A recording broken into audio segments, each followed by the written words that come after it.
আবু তালেবের কাছে তুমি কি বলতেছো, কানে কানে কি যেন ফুসফুস করে বলতেছো, ব্যাপারটা কি? তোমার লক্ষণ তো বেশি ভালো দেখতেছি না, ব্যাপারটা কি, তুমি কি বলতে চাও?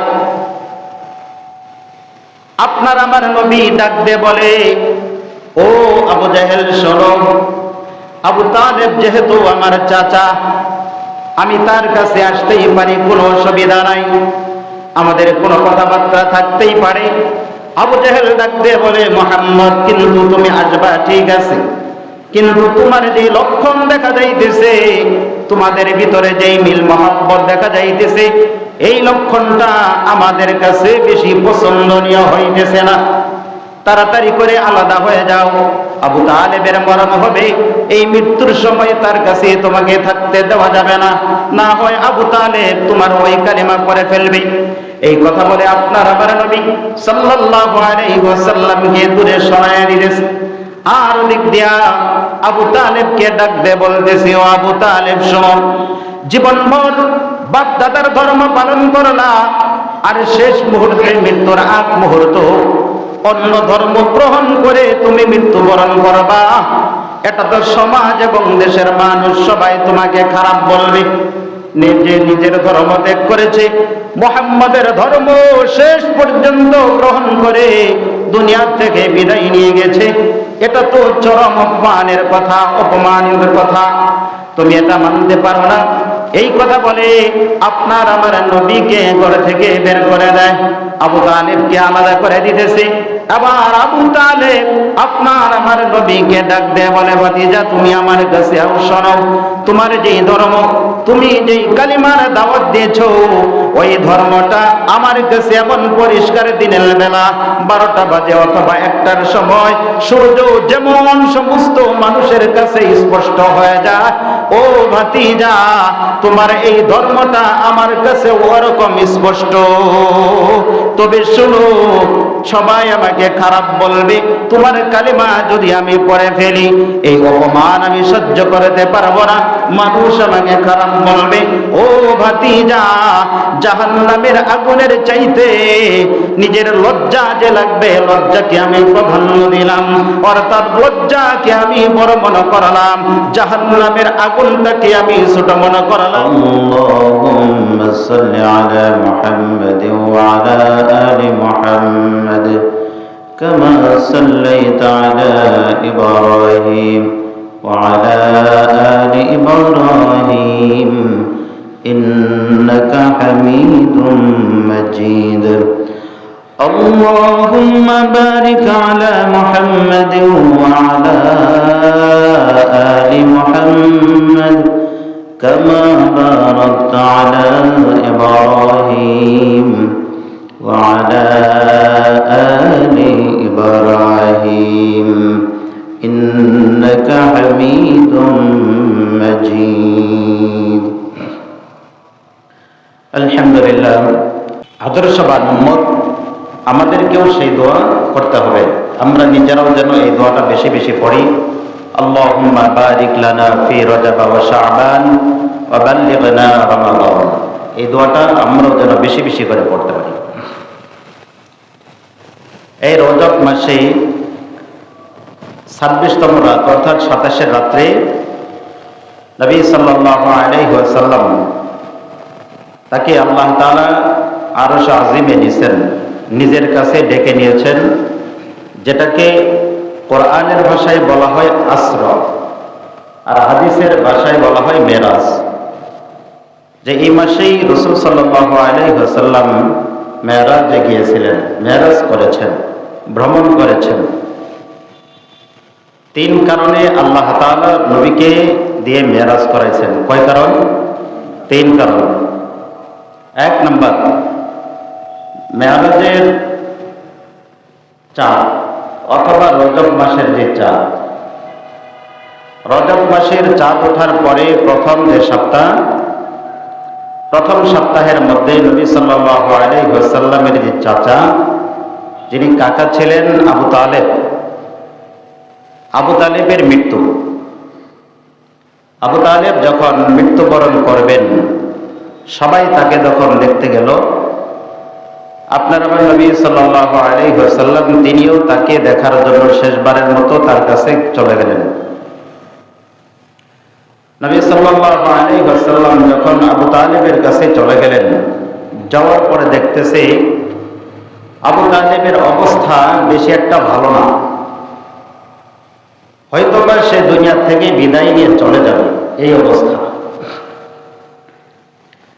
নবী সাল্লাল্লাহু আলাইহি ওয়াসাল্লাম চাচা আবু তালেবকে বললেন, চাচা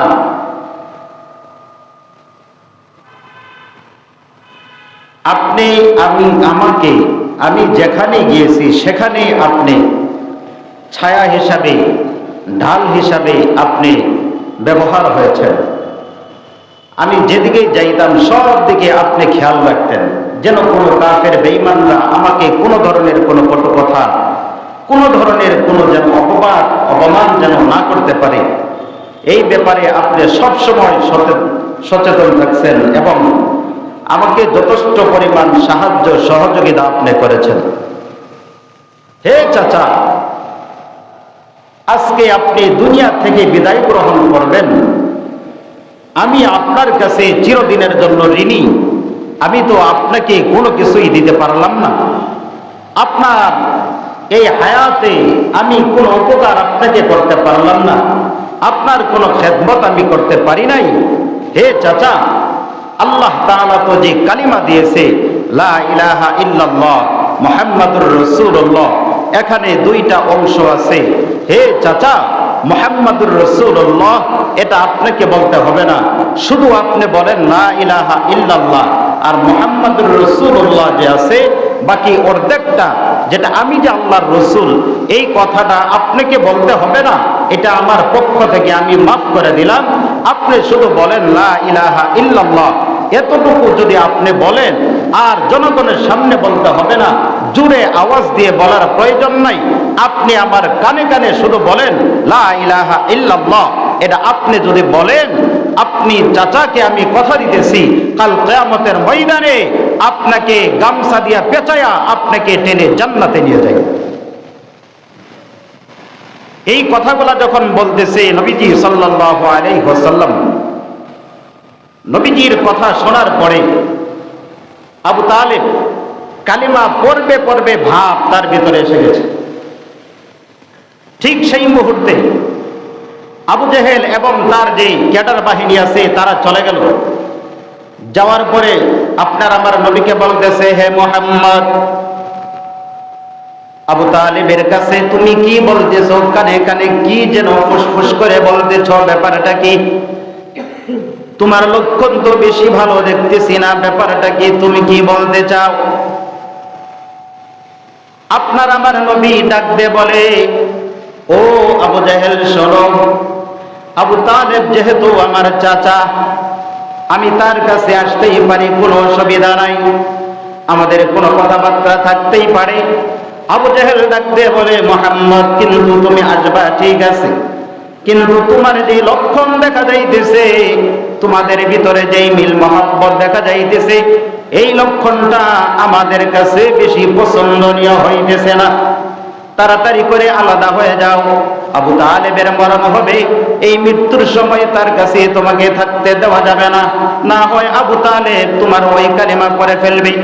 এই কথা বলে আপনার আমার নবী সাল্লাল্লাহু আলাইহি ওয়াসাল্লামকে দূরে সরাইয়া দিয়েছে।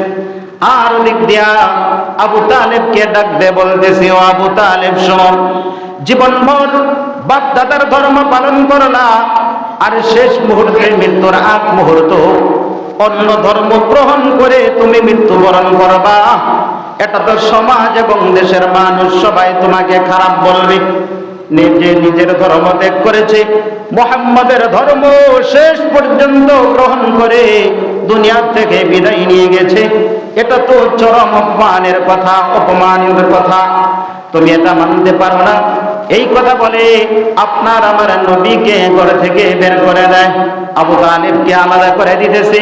আবার আবু তালেব আপনার আমার নবীকে ডাক দেয়, বলে, ভাতিজা তুমি আমার কাছে আও, শোনো, তোমার যেই ধর্ম, তুমি যেই কালিমার দাওয়াত দিয়েছো, ওই ধর্মটা আমার কাছে এমন পরিষ্কার দিনের বেলা 12টা বাজে অথবা 1টার সময় সূর্য যেমন সমস্ত মানুষের কাছে স্পষ্ট হয়ে যায়, ও ভাতিজা তোমার এই ধর্মটা আমার কাছে ওরকম স্পষ্ট।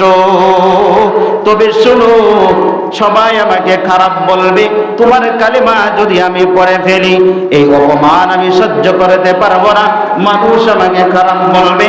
ও ভাতিজা, জাহান্নামের আগুনের চাইতে নিজের লজ্জা যে লাগবে, লজ্জাকে আমি প্রাধান্য দিলাম, অর্থাৎ লজ্জাকে আমি বড় মনে করলাম, জাহান্নামের আগুনটাকে আমি ছোট মনে করলাম। লজ্জার খাতিরে জাহান্নামের আগুন আমি গ্রহণ করে নিলাম। ভাতিজা, তোমার কালিমাটা আমি গ্রহণ করতে পারলাম না। আবু জেহেলের কারণে আবু তালেব কালেমার পড়তে পারে নাই।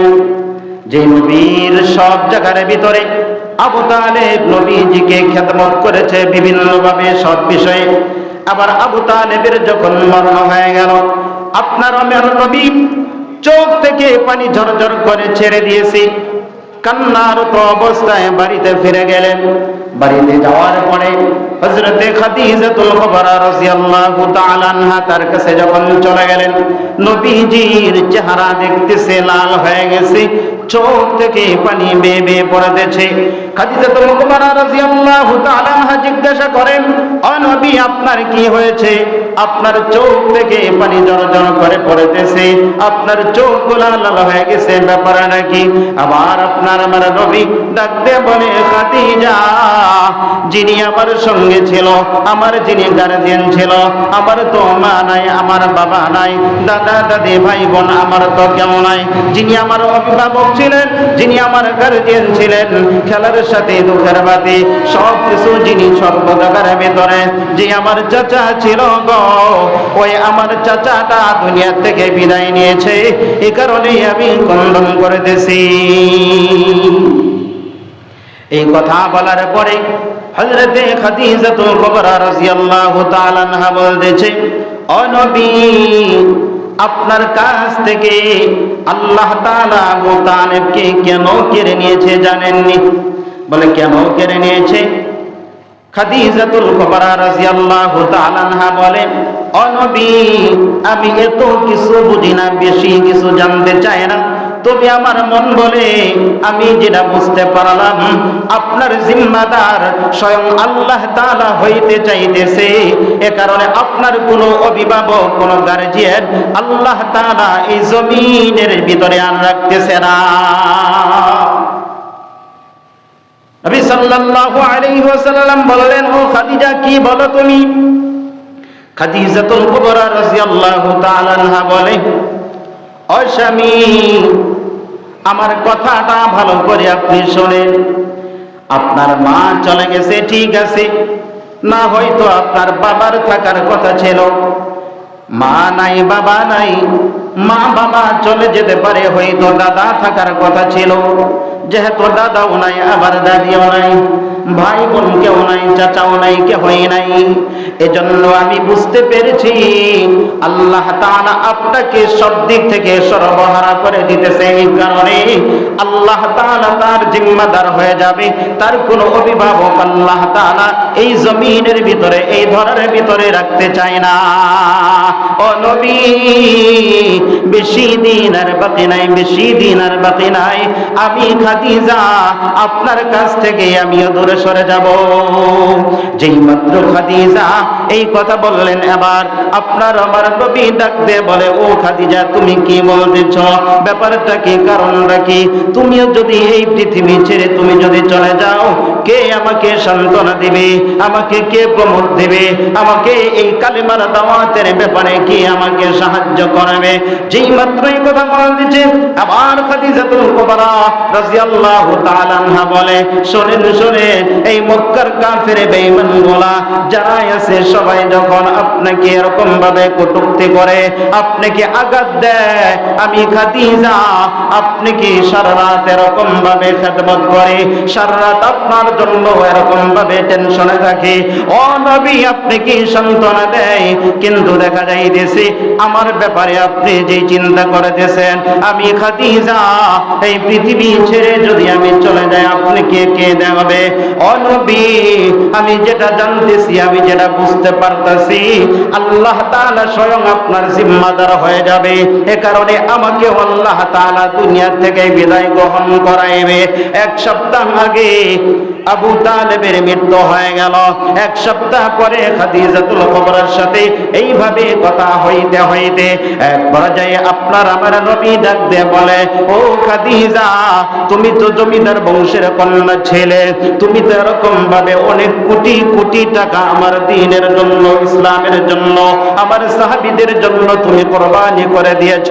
কোন সময় তোমাকে ভালো কাপড় দিতে পারি নাই, কোন সময় তোমাকে ভালো খাবার দিতে পারি নাই। ও খাদিজা তুমি আমাকে মাফ করে দিও, আমি তো এরকম ভাবে নবুয়তের কাজের ভিতরে ব্যস্ত ছিলাম। হযরত খাদিজাতুল কুবরা রাদিয়াল্লাহু তাআলা আনহা বলে, ও নবী আমার জীবন যৌবন যা কিছু আছে সব কিছু আপনার জন্য আমি দিয়ে দিয়েছিলাম, আমার সম্পদগুলো আপনার যে উম্মতের জন্য, আপনার সাহাবীদের জন্য কুরবান করে দিয়েছি, এর জন্য আমার ভিতরে কোনো ধরনের কোনো কষ্ট নাই। আমি খাদিজা যে আপনার যে বেগম হইতে পেরেছে, আপনার যে বিবি হয়েছে, এটাই হলো আমার জীবন ধন্য হয়ে গেছে। শুধু তাই নয়, এবং যে আপনার যত কোনো সন্তান আমি খাদিজার গর্ভ থেকে পৃথিবীর ভিতরে আগমন করেছে, এ কারণে আমি খাদিজার ভিতরে কোনো কষ্ট নাই, কোনো কষ্ট নাই। ও নবী আপনার কাছে আমার একটা অনুরোধ থাকবে, আমি যখন মারা যাব আমার জানাজা আপনি পড়াইবেন, আমার কবরের ভিতরে আপনি নিজে আগে নামবেন, তারপরে আমাকে নামাইবেন। এইভাবে খাদিজাতুল কুবরা রাদিয়াল্লাহু তাআলা আনহা তার সাথে কথা বলতে বলতে হযরতে খাদিজাও দুনিয়া থেকে বিদায় গ্রহণ করে। এক সপ্তাহ আগে চাচা আবু তালেবের মৃত্যু হয়ে যায়, এক সপ্তাহ পরে খাদিজাতুল কুবরার মৃত্যু হয়ে যায়। এই হলো দুইটি কারণ। তিন নম্বর কারণ হলো আবার আপনার আমার নবী চিন্তা করলো, যেখানে আমার মা নাই, বাবা নাই, দাদা দাদি, বউ স্ত্রী পুত্র কোনো কিছুই নাই, এখানে আর থাকা যাবে না, এখানে আমার আর থাকা যাবে না। আমার আপন মানুষ যেখানে আছে মদিনাতুল মুনাওয়ারা, ওইদিকে আমাকে যাইতে হবে। মদিনা এরকম ভাবে সিরিয়ার মধ্যে আমাকে যাইতে হবে, ওখানে গিয়া দ্বীনের দাওয়াত দিতে হবে। আবার যখন তায়েববাসীদের কাছে চলে গেলেন নবী আমার দ্বীনের দাওয়াত নিয়ে, এরকম ভাবে ওই তায়েববাসীদের কাছে যখন চলে গেলেন, বিশ্বনবী সাল্লাল্লাহু আলাইহি ওয়াসাল্লামের নিজের কোনো সন্তানাদি ছিল না। হযরত যায়েদ ইবনে হারেসা রাদিয়াল্লাহু তাআলা আনহু তিনি ছিলেন তার পালক পুত্র। যায়েদ বিন হারেসাকে নিয়ে দ্বীনের নবী সাল্লাল্লাহু আলাইহি ওয়াসাল্লাম যখন তায়েফে চলে গেলেন, আবার তায়েববাসীদেরকে ডাক দিলেন, আহ্বান করলেন। সমস্ত তায়েববাসীগুলা যখন একত্রিত হয়ে গেল, আবার সবাইকে দাওয়াত দিলেন, বললেন যে মূর্তি তোমরা নিজ হাতে বানাইতেছো, ওই মূর্তির পূজা করা এটা কোনো জ্ঞানী মানুষের কাজ হইতে পারে না, ওই মূর্তি ভালো করতে পারবে না, ওই মূর্তি মন্দ করার যোগ্যতা রাখবে না। এইভাবে মানুষদেরকে যখন কালিমার দাওয়াত দিতে শুরু করলেন, এক শ্রেণীর মুরব্বী মানুষগুলা তারা বলল, বাবা তোমার ধর্মটা আমাদের পছন্দ হয়েছে, ও বাবা তুমি মক্কাতে চলে যাও, আগামী বছর হজের যখন মৌসুম আসবে, হজের সময় আমরা মক্কাতে চলে যাব, ওখানে গিয়ে কালিমা পড়ে আমরা মুসলমান হয়ে যাব। এই কথা বলে মুরব্বীরা বলতেছে, বাবা এই জায়গার মানুষগুলোর ব্যবহার বেশি একটা ভালো নয়, তুমি তাড়াতাড়ি করে চলে যাও, না হয় কোন বেঈমানগুলা না জানি তোমার সাথে কোন ধরনের বেয়াদবি করে ফেলে, জানি না কেমন ব্যবহার করবে, বাবা তুমি চলে যাও, চলে যাও। এইভাবে মুরব্বীগুলা আপনার আমার নবী সাল্লাল্লাহু আলাইহি ওয়াসাল্লামকে যখন বিদায় দিল, বিদায় দেওয়ার পরে আবার এক শ্রেণীর মুরব্বী মানুষ আছে, শুধু ওই জামানার মধ্যে নয়, এখনো এমন কিছু মুরব্বী মানুষ আছে যারা সমাজের ভিতরে শুধু গন্ডগোল লাগায়, বেশ লাগায় দেয়।